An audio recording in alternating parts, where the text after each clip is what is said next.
എത്ര പെട്ടെന്നല്ലേ ഷിഫിനെ 2 മാസം പോയത്. ആടാ, അതന്നെ ഞാനും ആലോചിക്കണത്. നാളെ മുതലാണ് ഇനി സ്കൂളിലും പോണം. അത് മാത്രല്ല ആശ്മേ, വേൾഡ് കപ്പും കൂടിയാണ് വരുന്നത്. രാത്രി എണീച്ച് കളിയും കാണണു, പോരാത്തനി രാവിലെ എണീച്ച് സ്കൂളിലും പോണം. ഹലോ, ഇന്ന് പണിക്ക് ഓടില്ലടാ. കളിച്ചിട്ട് കാലിന് പരിക്കായിട്ടേ ഫുള്ള് കഷ്ടപ്പാടാണ്. കളിക്കുന്നതിനുള്ളൂ. ജാബിനെ പോലെ ആയാ മതിലേ, സ്കൂളിലും പോണ്ട, വെറുതെ കളിച്ച് നടക്ക. എന്നാ ശരി, പൈസ കിട്ടിയാ വിളിക്ക്. ആ ആ ഡോ ആ ജാബിയെ, എന്താണ് രണ്ടാളും നല്ല മൂഡ് ഓഫിലാണ് ഇരിക്കണേ? ഒന്നുമില്ല, നാളെ സ്കൂൾ തുറക്കല്ലേ, അതിന്റെ ചെറിയ മൂഡ് ഓഫ് ഉണ്ട്. ജാബിക്കല് നല്ല സുഖല്ലേ, സ്കൂളിലും പോണ്ട, വെറുതെ കളിച്ച് നടന്നാ മതി. എന്ത് സുഖടാ, നിങ്ങളൊന്നും ജീവിതത്തിന്റെ കഷ്ടപ്പാട് അറിഞ്ഞിട്ടില്ല. നിങ്ങളിപ്പോ സ്കൂളിലെ കഥ പറഞ്ഞില്ലേ, നമ്മുടെ ജീവിതത്തിൽ ഏറ്റവും നല്ല പ്രൈം ടൈമാണ് സ്കൂൾ ജീവിതം.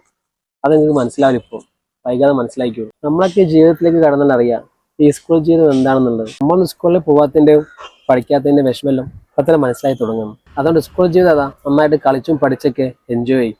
അത് പിന്നീടാണ് മനസ്സിലാവല്.